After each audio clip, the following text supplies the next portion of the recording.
Satu hal ini tidak bisa dianggap remeh dan sangat krusial dalam dunia usaha, dalam dunia bisnis, yaitu tentang strategi set harga jual. Nah, di video kali ini saya akan bahas tentang bagaimana cara menentukan set harga jual yang terbaik sehingga semakin hari semakin banyak pelanggan dan semakin banyak transaksi yang tercipta di bisnis kita. Jadi pastikan jangan skip video ini dan tonton hingga selesai. Oke teman-teman, ada dua hal mendasar yang harus teman-teman ketahui, yaitu yang pertama, konsumen itu tidak mempedulikan kita mau untung sedikit ataupun untung banyak. Kemudian yang nomor dua, yaitu konsumen itu hanya fokus pada masalah mereka sendiri.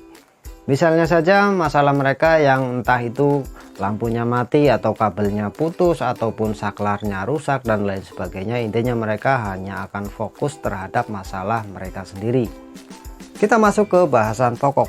Yang pertama-tama yaitu teman-teman harus menentukan goal setting, yaitu misalnya saja teman-teman ingin mendapatkan income atau margin atau profit dalam sehari itu sebesar misalnya Rp350.000.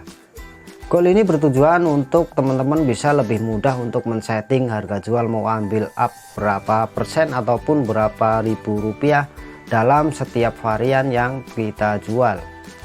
Kita masuk ke strategi set harga jual. Yang pertama atau nomor satu yaitu teman-teman jual murah harga-harga yang sudah tinggi. Jadi barang-barang yang fast move tetapi memiliki harga dasar yang sudah tinggi seperti kabel-kabel SNI.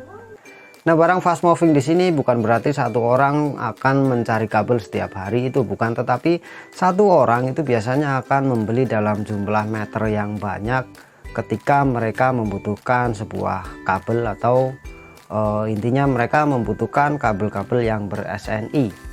Contohnya satu orang itu bisa membeli misalnya 10 meter, 20 meter, 50 meter dan sebagainya. Nah, untuk kabel-kabel ber-SNI seperti ini biasanya saya akan mematok margin misalnya Rp5.000 atau mungkin Rp20.000 atau Rp10.000 per roll. Jadi secara harga ini akan menjadi lebih terjangkau buat konsumen kita. Nah, kenapa kita jual murah untuk kabel-kabel yang ber-SNI? Itu karena paling utama yaitu harganya itu sudah di atas 100.000, jadi biar terlihat lebih hemat bagi konsumen. Kemudian yang nomor dua yaitu untuk kategori barang-barang seperti fitting terus saklar, itu biasanya saya akan memperlakukan pakai nominal. Jadi saya jarang memakai prosentasi kayak misal 20%, 30% itu jarang sekali, tetapi saya hanya memakai nominal misalnya 3.000, 4.000, 5.000, 10.000 dan lain sebagainya. Nah, dengan pengambilan margin berupa nominal itu akan lebih memudahkan kita mencapai target harian yang ingin kita capai, dan ujung-ujungnya seringkali target harian itu akan mudah tercapai ketika sore hari atau ketika kita tutup toko. Misalnya saja ketika sore hari kita tutup, kita hitung omsetnya misalnya 1 juta sekian atau 1.100.000 misalnya, ternyata kita memperoleh laba atau margin sebesar Rp350.000. Nah, dengan perolehan omset yang hanya 1.100.000 kemudian margin sebesar Rp350.000, itu kalau kita hitung itu lebih dari 30%. Kemudian varian berikutnya adalah lampu. Nah, untuk varian lampu usahakan teman-teman jangan terlalu tipis mengambil marginnya. Karena apa? Karena satu orang atau satu user itu biasanya juga hanya membeli satu buah lampu. Jadi kalau teman-teman men-setting harga yang terlalu murah, terlalu tipis, ini akan sangat disayangkan, walaupun item lampu atau varian lampu ini adalah termasuk barang yang setiap hari dibeli orang. Kemudian sedikitnya itu berapa sih? Nah, sedikitnya ini biasanya saya memperlakukan antara Rp3.000 atau Rp4.000 untuk watt yang kecil. Kemudian saya bisa ambil antara 5.000 atau sampai dengan 10.000 untuk watt-watt di atas 10 watt. Kemudian yang nomor 3 yaitu tentang diskon. Kemudian siapa saja yang layak kita berikan diskon, kita berikan potongan harga.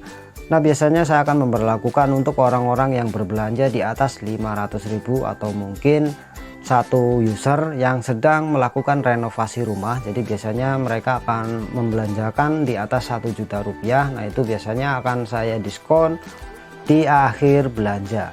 Jadi diskon ini sifatnya nggak selalu harus atau tidak wajib, tetapi kita berusaha untuk mengerti para konsumen kita. Ketika mereka belanja banyak, maka kita berlakukan diskon mungkin sekitar per satu orang itu bisa ada yang 30.000, 20.000, 25.000 dan lain sebagainya. Intinya ini sifatnya hanya membantu menghemat. Nah, demikianlah ulasan singkat tentang bagaimana strategi menentukan set harga jual yang terbaik. Dan buat teman-teman yang belum subscribe, silahkan subscribe sekarang juga, dan sampai ketemu di video selanjutnya.